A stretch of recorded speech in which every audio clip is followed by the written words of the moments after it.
2025년 3월 17일 월요일 매일 말씀을 함께 합니다. 오늘 하나님께서 우리에게 주시는 말씀은 사도행전 17장 22절로 25절 말씀입니다.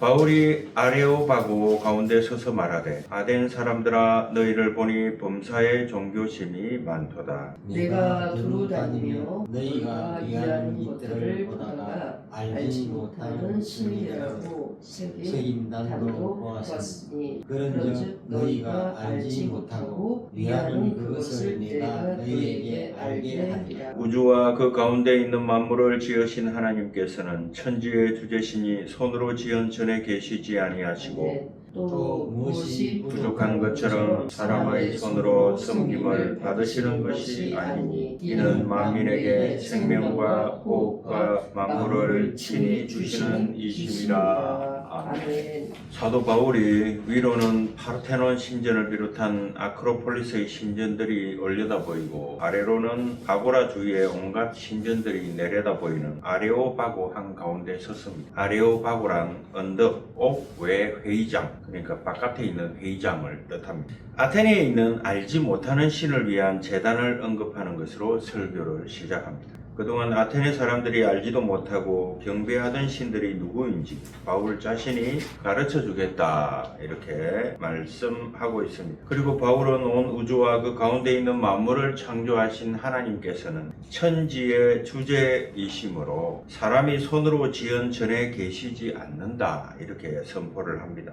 천지를 창조하셨기 때문에 천지 만물의 주인이시고 또 천지 만물보다 더 크신 하나님께서 고작 인간이 만든 건축물에 갇혀 계시지 않는다는 의미. 바울이 이렇게 선포하면서 한 손으로는 아크로폴리스의 신전들을 가리키고 또 한 손으로는 아레오바고 아래쪽 아테네 시내에 흩어져 있던 신전들을 가리키는 모습을 연상할 수 있습니다. 우상의 도시 아테네 사람들에게 바울이 천지를 창조하신 하나님을 정언하기에 아크로폴리스 위의 신전들과 아래쪽 10가지의 신전들이 동시에 보이는 이 아레오바고는 더없이 좋은 강단이었습니다. 하나님께서 창조하신 그 강단에서 바울의 설교는 계속됩니다. 사도행전 17장 25절. 또 무엇이 부족한 것처럼 사람의 손으로 섬김을 받으시는 것이 아니니 이는 만민에게 생명과 호흡과 만물을 친히 주시는 이심이라. 아멘. 아테네 사람들은 신들의 기쁨과 행복은 인간들이 바치는 희생제물과 직결된다 이렇게 믿었습니다. 인간들이 신들 앞에서 풍성한 음식을 바쳐야 그 신들이 비로소 배가 부르게 되고 그 신상들의 아름다운 옷을 입혀야 신들이 아름다운 자태를 지니게 되고 신 앞에 돈을 바쳐야 신이 경제적으로 여유가 있을 것이다 이렇게 믿었다고 합니다. 그래서 사람들은 신을 위해서 자신들이 가지고 있는 것들을 신전에 바쳤습니다. 옛날 사람들은 신들의 기쁨과 행복을 위해서라면 사람들 또 어린 아이들까지도 인신 제사로 신상들 앞에 바쳤습니다. 이렇게 하는 이유는 신들이 그렇게 함으로써 기뻐할 것이고 행복을 누리게 되고 그 신들이 기쁨과 행복을 누리게 되면 인간들인 자신들에게로 그 기쁨과 행복이 전해지고 또 신들이 인간을 해롭게 하지 않을 것이다, 복을 받을 것이다 이렇게 믿었던 것이죠. 우리가 한번 깊이 생각해 볼 필요가 있어요. 인간들이 음식을 바쳐야 배가 부르고 인간이 옷을 입혀야 아름답게 되고 인간이 돈을 바쳐야 여유롭게 되는 신이라면 그런 신은 철저하게 인간에게 의지해야 되는 신 아니겠습니까? 인간이 없으면 안 되는 신이다. 이런 신들은 스스로 부족한 것들 투성입니다. 음식도 없고 옷도 없고 돈도 없다? 자기 부족함을 자기 능력으로 스스로 채울 수 있어야 신이지 스스로 채울 수 없다면 그게 신입니까? 우상입니다. 이런 신들의 부족함을 채워주는 인간이 없으면 이런 신도 역시 없을 것입니다. 그런 신들이라면 사람이 살지 않는 벌판에서는 볼 수도 없겠죠. 그런데 어떻게 그런 신들이 이 땅에 존재할 수 있겠습니까? 그런 신들을 만들어내는 사람들이 있었기 때문이죠. 만들어낸 신들의 부족함을 채워줄 수 있는 사람이 더 이상 없을 때 지난 역사 속에 사라져버린 신들이 얼마나 많은지 모릅니다. 이와 같은 우상의 본질을 정확하게 알고 있던 바울은 아테네의 철학자들에게 하나님은 무엇이 부족한 것처럼 사람의 손으로 섬김을 받지 않는다고 선포합니다. 이것은 하나님께서 아예 사람의 경배를 받지 않으신다는 말이 아니고 우상들처럼 인간이 손으로 바치는 제물을 자기 부족함을 채우기 위한 목적으로 인간의 경배를 받으시는 분이 아니다라는 의미입니다. 하나님은 부족함이 없으십니다. 사도행전 17장 25절 또 무엇이 부족한 것처럼 사람의 손으로 섬김을 받으시는 것이 아니니 이 부족하다라는 말은 프로스테오마이라는 헬라어인데 더 원한다, 더 요구한다, the want, beside, need addition, 더하기를 원한다 이런 뜻이죠. 천지를 창조하신 하나님께서는 자기 충분성을 지니고 계신 하나님이기 때문에 하나님은 이 세상 무엇도 부족함이 없습니다. 인간에 의해서 만들어진 부족함을 인간에게 채움받아야 하는 우상들과는 달리 하나님께서는 당신의 필요를 채우시기 위해 인간들이 가진 것들을 요구하지 않습니다. 그래서 하나님께서는 아무도 없는 허허 벌판에도 하나님이시고 인간이 창조되기 전에도 하나님이셨습니다. 자기 충분성을 지니고 계신 하나님은 태초 이전 영원 전부터 하나님이셨고 당신의 충분성으로 천지를 창조하셨고 사람을 창조하셨습니다. 오히려 하나님은 인간에게 받지도 않으시고 도리어 주십니다. 그래서 바울의 설교는 25절 하반절에서 이렇게 이어집니다. 이는 만민에게 생명과 호흡과 만물을 친히 주시는 이심이라.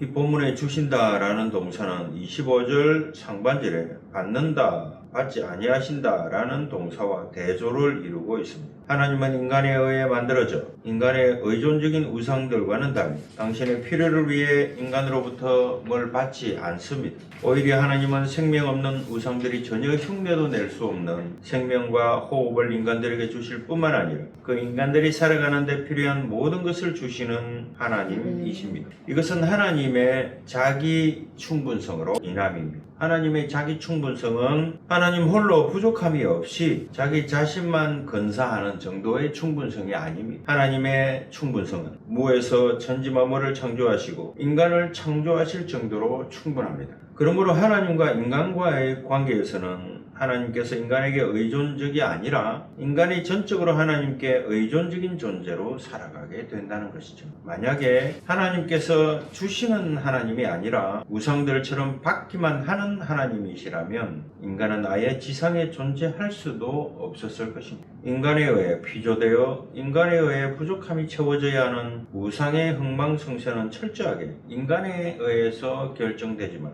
그러나 하나님에 의해서 창조되고 하나님께서 주시는 것들로 살아가는 인간의 흥망성쇠는 전적으로 하나님께 달려 있습니다. 아테네 사람들이 지니고 있던 종교심의 본질적 문제를 정확하게 꿰뚫어 보고 그 문제를 아테네 사람들에게 그들이 알아들을 수 있는 말로 설명해 줄 수 있을 정도로 바울은 영적인 통찰력을 지니고 있었습니다. 우상은 재물을 요구하지만 하나님은 인간의 재물을 요구하지 않습니다. 그런데 여기서 우리가 한 가지 질문을 하게 됩니다. 그러면 구약 시대에 우리가 믿는 하나님께서도 인간에게 온갖 재물을 바쳐라 라고 했지 않습니까? 오늘날 하나님을 믿는 우리도 매 주일 예배 때마다 하나님께 헌금을 바치지 않습니까? 그러면 하나님과 우상 사이에 무슨 차이가 있는가 라는 질문이죠. 이 제사의 책이라고 하는 레위기에는 어떤 경우에 어떤 제사를 드려야 하고 각 제사 때마다 어떤 제물을 드려야 하는지 소상하게 기록되어 있습니다. 그렇기 때문에 이 제물을 받는다는 관점에서 하나님과 우상과의 사이에는 아무런 차이가 없는 것처럼 생각되죠. 하지만 그 양자 사이에는 결코 메워질 수 없는 본질적인 차이가 있습니다. 앞에서 말씀드린 것처럼 인간 때문에 인간에 의해서 만들어진 우상들이 인간의 손으로부터 제물을 받는 것은 자기 부족함을 채우기 위함입니다. 제물을 바치는 인간을 위하는 것이 아니고 인간을 이용해서 자기 기쁨과 자기 행복을 충족하기 위함입니다. 그러나 하나님께서 인간들에게 제사와 제물을 요구하신 것은 하나님 당신을 위함이 아니고 하나님이 사랑하시는 인간을 위함이었습니다.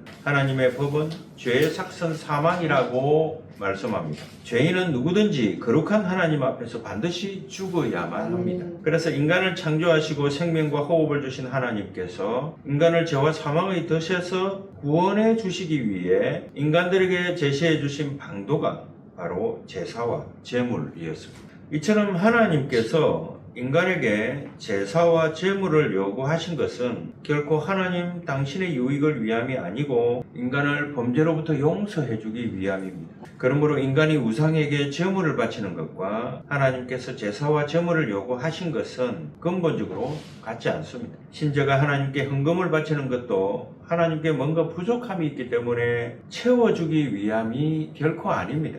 우리가 하나님께 헌금을 먼저 바쳐야 하나님께서 우리 헌금을 보시고 우리 죄를 용서하시고 구원해 주시는 것이 아니라 또 더 많은 헌금을 한다는 것으로 하나님께서 더 기뻐한다는 것도 아닙니다. 만약에 그렇게 생각하는 사람이 있다면 그 사람은 하나님을 자신의 부족함을 채워줘야 할 우상으로 간주하고 있다는 것입니다.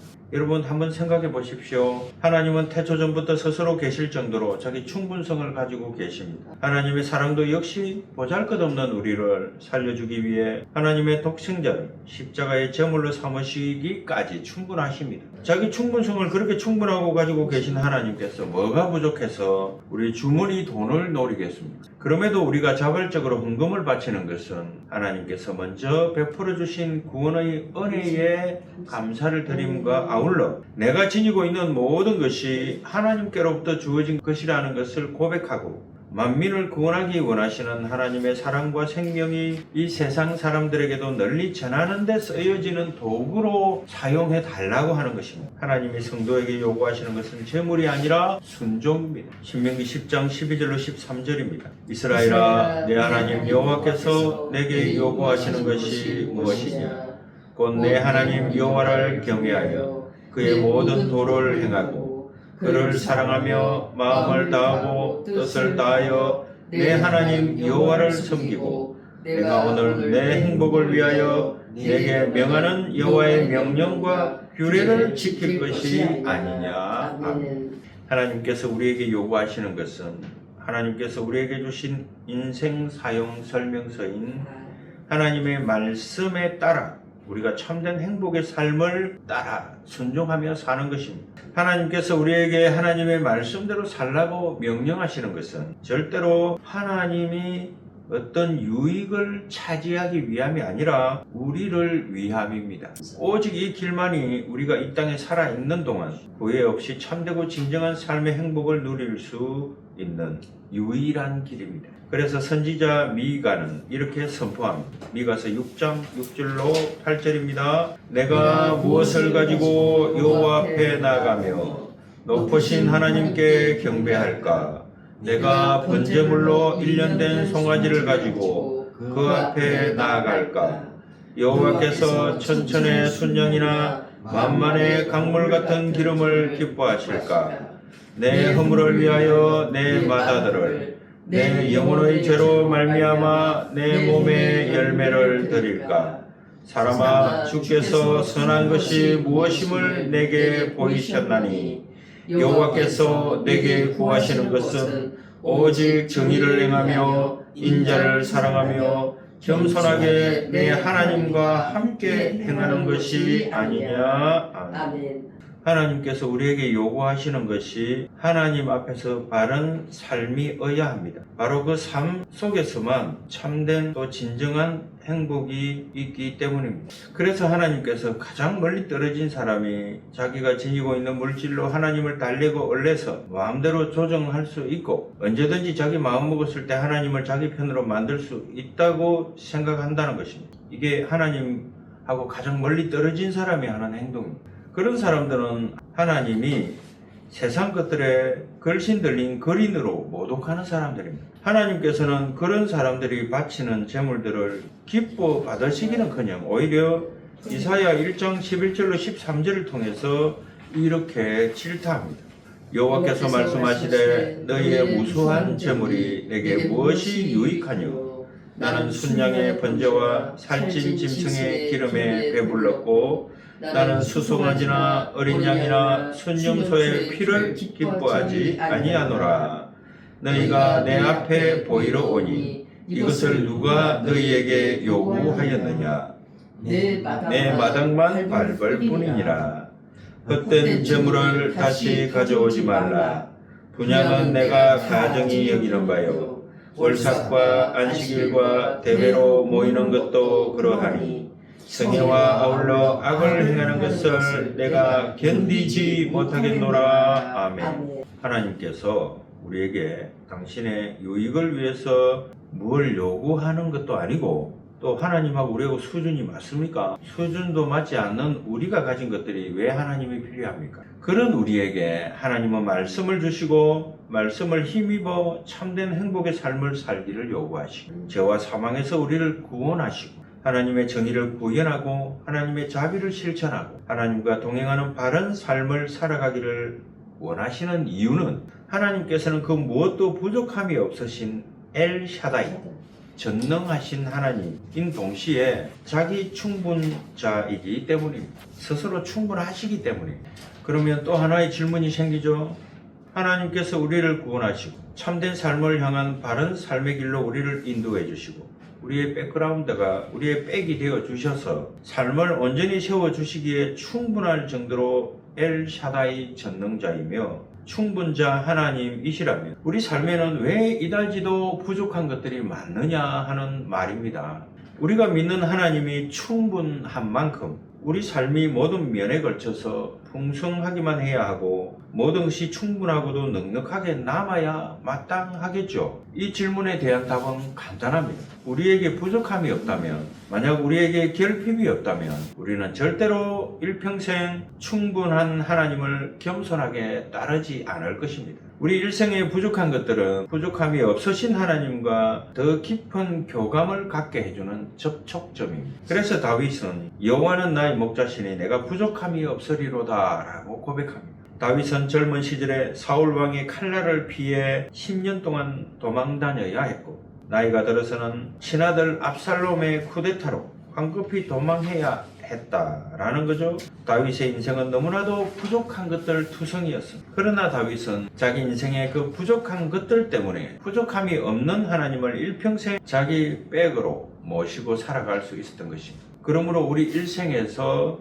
내가 뭔가 부족하다면 그것 자체는 문제가 안 됩니다. 중요한 것은 무엇이 부족한 우리의 현실에서도 그 속에서도 하나님의 정의를 구현하고, 부족한 그 상황에서도 하나님의 자비를 실천하고, 부족한 그 상황에서도 하나님과 동행하는, 또 하나님의 말씀에 순종하는 바른 삶을 실천하는 것이 더 중요하다는 것입니다. 바로 그때 우리의 백이 되시는 하나님께서 하나님의 그 충분하고도 남는 은총으로 우리를 책임져 주실 것이기 때문입니다. 기도합니다. 하나님 감사합니다. 오늘은 충분하신 하나님을 깨닫습니다. 하나님은 충분하십니다.